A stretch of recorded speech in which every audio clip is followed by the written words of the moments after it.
Good morning, ladies and gentlemen. Welcome to my new video. In today's video, I'm going to be talking about Katherine Tai. She's the US trade negotiator, and I'm also going to be talking about the trade imbalance between US and China, and also what she's going to do about it. I'm also going to be talking about Taiwan as well. So without wasting any more time, let's get on with the show. So those of you who don't know Katherine Tai, she was picked to basically sort out the trade negotiations with China and the US. And the US couldn't have picked a more anti-China representative than Katherine Tai. She's basically Taiwanese, and she is so anti-China. She's one of China's biggest critic. So yeah, they thought, yeah, she's China's biggest critic. She's not going to be easy on China. So let's put her in charge. So that's what they did. They put her in charge. And as soon as she came into power, what did she do? Nothing. Absolutely nothing. Those trade tariffs that were there since the Trump era have still remained in place. Even though Biden in his election said those tariffs were hurting the American public, hurting their businesses, she still kept them in place. And the business have been complaining a lot to the government, saying, oh, these tariffs are really hurting us. But no, she doesn't listen. She doesn't listen at all. Global Times has put an article being much more positive about her saying she wants to have frank conversations with China, and obviously Global Times sends positive signals for China-US trade relations. I don't agree with that. I'm not as positive as Global Times, and I'll explain why. So when she was appointed 6 months ago, this is what she says. Tai said yanking off tariffs without giving businesses time to plan their investments and strategies would risk doing harm to the US economy. Whether they are companies, traders, manufacturers, or workers, Tai said, the ability to plan for changes that affect the future is essential. She also said that tariffs give US leverage for future negotiations with China. No negotiator walks away from leverage, right? She said. She calls this leverage. Who's actually got the leverage here? You know, whose economy is being affected? It's the US economy. She seems to be very, very short-sighted, and even more short-sighted than Trump, to be honest. Trump was putting on tariffs like he was throwing money at a stripper, basically. That's what he was doing. But this lady, who thinks the orange man was correct, because as soon as she came into power, she came on a news conference and she said, I'm refusing to take off any of these tariffs because they are working. They're not working. Absolutely not working. You have to look at the stats. You know, the trade deficit is going up and up and up. And you can see here, the US trade deficit reaches a record 73.3 billion amid ongoing spat with China. And this is the trade deficit for last month. And you can see here the trade imbalance with China, which seems to be politically sensitive issue, surged 10.8% to 31.7 billion in China's favor. So I don't know what the hell she's talking about, that these tariffs are working and these tariffs are working. She really doesn't have any clue whatsoever. So let's see what some of these papers are saying. US Trade Rep Tai Major's policy speech is a major disappointment. Katherine Tai says the United States is not ready to raise tariffs on China. Biden trade chief pledges to build off Trump-China's agreement. US Trade Representative Tai vows to enforce Phase 1 trade deal with China. US Trade Representative Catherine Tai condemned China's unfair trade practices. US Trade Chief seeks talks with China, won't rule out new tariff actions. Joe Biden's China trade policy lacks ambition. So let's go back to this one, shall we? She says, US Trade Representative Tai vows to enforce Phase 1 trade deal with China. So this is what happened, guys. Phase 1 trade deal was agreed by the Trump administration years ago. And back then, the Trump administration, before there was any coronavirus or anything, back then the Trump administration said to China, right, you need to buy 200 billion worth of our goods, and we're not going to raise any more tariffs and things like that. So they agreed at the time. Okay, so what's happened since then? Trump has been putting tariffs after tariffs after tariffs. Trump has been putting Chinese companies under the blacklist, under the blacklist, under the blacklist. There has been a continuous wave of actions by the Trump administration and the Biden administration.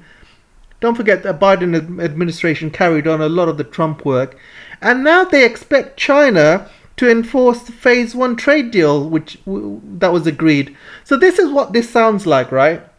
I'm just giving an example. Say you are a drug dealer, okay? And the police come up to you and say, all right, if you tell us your dealers, and if you work with us, we will reduce your sentence. And you're like, oh yeah, okay, yeah, sure, fine. And 2 weeks later, you get sentenced and you get life imprisonment. And police come up to you 6 months later and said, oh, you still haven't given us your drug dealers' names, and you still haven't given us all of these. You said you're going to help us. Why are you not helping us? Bloody hell, you've already given me the bloody sentence. I've got life. What do you want me to do? It doesn't matter if I give you the names or not. I've got bloody life. I'm here for life. You know, that's what it sounds like, basically. They want China to agree to the phase one agreement. But on the other hand, they're putting all of these extra tariffs in place.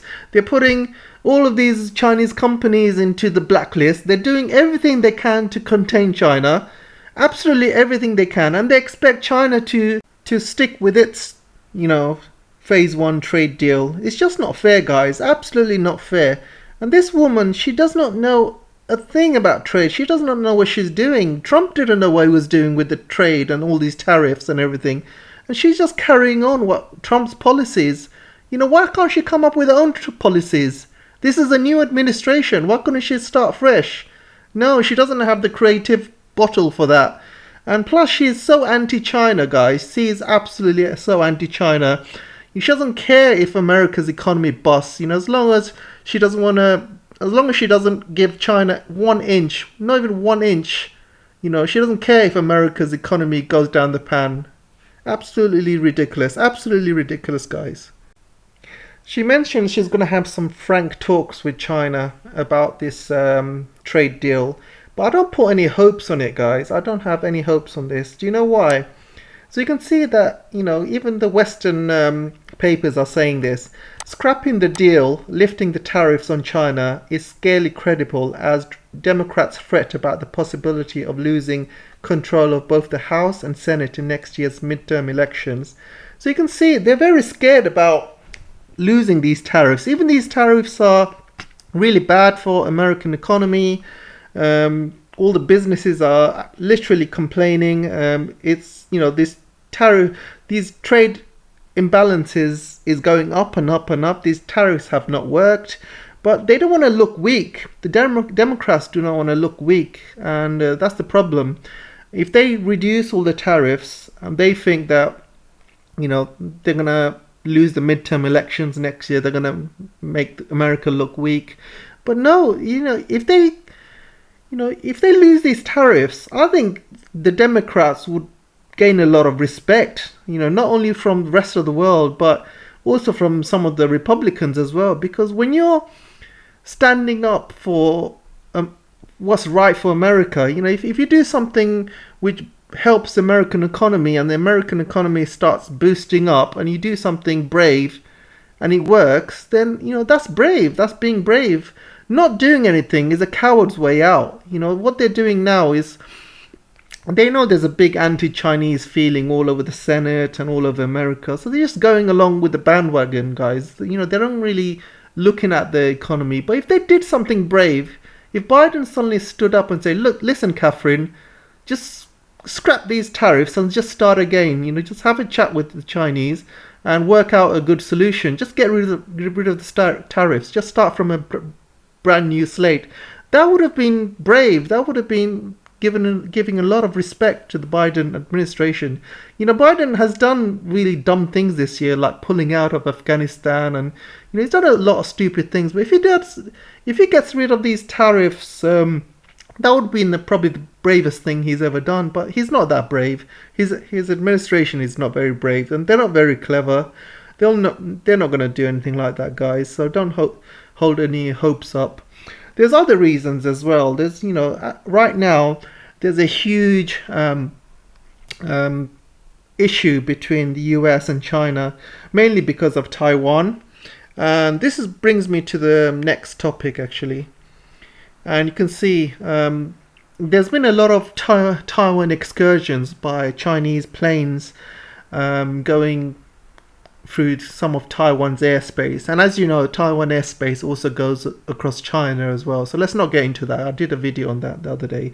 So I think there was about 150 odd Chinese airplanes were going through Taiwanese airspace.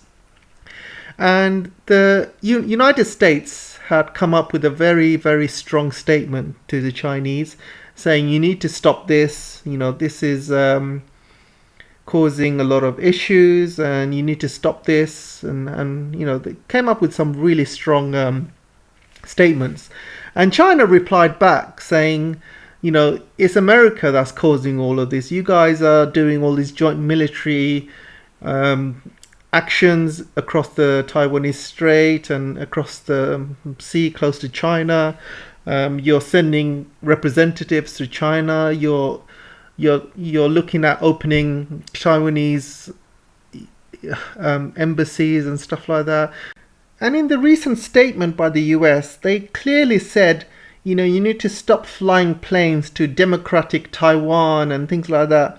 So it's very close to, the language used is very close to America abandoning its one China policy. Back then when one China policy meant China had complete control over Taiwan and stuff like that. That's what America had agreed to. China had complete sovereignty over Taiwan. And that's what they completely agreed to. But the language has changed now. Now it's like, stop flying planes over democratic Taiwan and things like that. They're using completely different language from what they agreed to back then in the 70s. So obviously China would be angry. And so this is the worst time for Catherine Tai to have trade conversations with China. Mainly because, right now, things are not going very well between China and America, and as soon as they meet or they have chats, it's not going to be in a good environment. China's going to be very angry. America's going to be very angry. They're not going to agree anything when it comes to trade, and China's going to play hardball. And what's Catherine going to do? She's not going to get any concessions from China. Right now, the tariffs are hurting American businesses, American companies. It's not hurting China. As you can see from the trade imbalance, the trade deficit is going up. China is selling more goods to US than US is, selling to China. So China's happy. Right now, China's happy. China's not losing anything. In fact, America's losing more than what China is at the moment. So China's happy. And what's Catherine Tai going to do when she not gets any concessions from China? What's she going to do? Raise tariffs even more? There's nothing she can do. She can't raise the tariffs. It's just going to hurt American businesses even more. She can't get rid of the tariffs because the Democrats going to look weak in front of the Senate. And plus she's very anti-Chinese. She's not going to do anything like that. No way. So she doesn't really have much options. And she's just looking silly in front of the Senate.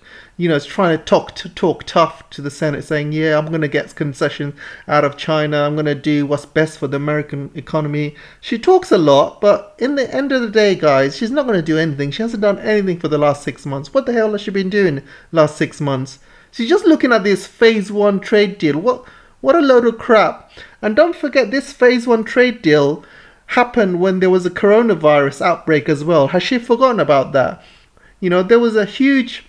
When the world had shut down, China had shut down, America had shut down, there was a lot of issues with trade at the time. When China had shut down, it didn't buy anything from outside. It didn't even sell anything to outside. So there was a lot of issues with trade during coronavirus, so she doesn't even take that into account. I think she's very lazy, just sitting in a room and just looking at the stars or looking at her watch, because I don't think she does anything. She does any work. Yeah, exactly like the rest of the Biden administration, just a bunch of lazy twats. I'm telling you that. Just useless. This is like the worst administration I have ever seen. U.S. administration. All of them are useless. All of them are useless. I've not seen any white doves or anybody who's actually decent in the administration. Everybody is just pretty much useless. No spine. None of them have got any spine. So I'm going to be talking about Taiwan now. So the Taiwan's defense chief warned yesterday, describing tensions between Taipei and Beijing as the worst in 40 years. And he said that China will be capable of mounting a full-scale invasion of the island in 3 years' time. So he's not wrong there. He's not wrong there. He says this is the worst, describing tensions between Taipei and Beijing as the worst in 40 years. So there's a number of reasons for this. Number one, they are taking a lot of steps to be independent, to be separatists. So obviously, stop doing that. If they were pushing towards peaceful reunification, then it wouldn't be like this. And second of all, 40 years, think about it, guys. 40 years. China 40 years ago was a poor country. And back then, Taiwan was pretty much being protected by US. And I don't know if you know about this, guys, but if it wasn't for the US, Taiwan would have been reunified with mainland China years ago. So I will tell you why. Because over the years, there has been something called the Taiwan Strait Crisis. And there have been three. The first Taiwan Strait Crisis, second, and the third. So the first one happened in 1954 to 55. And then the second one happened in 1958. And the third one happened in 1996. So the first two happened when China's mainland, the PRC, the People's Republic of China, or the PLA, tried to take over the island forcefully, and they couldn't because America stood in its way. So the Americans basically send out a strong message to China saying, if you carry on with what you're doing, if you try and take over the island, we will nuke you. Pretty much they said that. So that's one of the reasons why Mao decided for China to get nuclear weapons, because he realized that without nuclear weapons he cannot take the island, because US were basically threatening China with nuclear weapons, and they would have done it as well. There was plans to do it.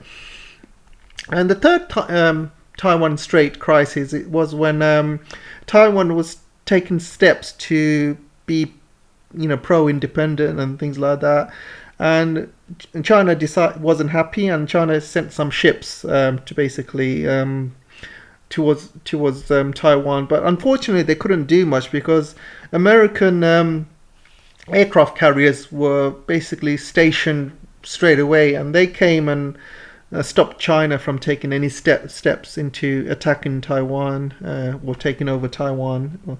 So that's why one of the reasons why China decided to get a huge naval fleet, because they decided America back then was too strong, and they needed a strong naval fleet. They needed a very strong nuclear rearmament program, and America wasn't selling China any weapons, so they decided they had to have their own. They need their own aircraft, and they need their own navy. And without that, they would never take over Taiwan, because without that, with Americans' help, China would never win. So that's the reasons why today China has a huge naval fleet. They have a huge aircraft program, and in 40 years, and like he said, this has been the worst in 40 years. 40 years ago, China was very poor, and America was way more powerful. But right now, things have changed, guys. Things have changed a lot. And with the recent air show, shows that China is capable of building its own aircraft, having its own aircraft fleet, air force, its own, naval military.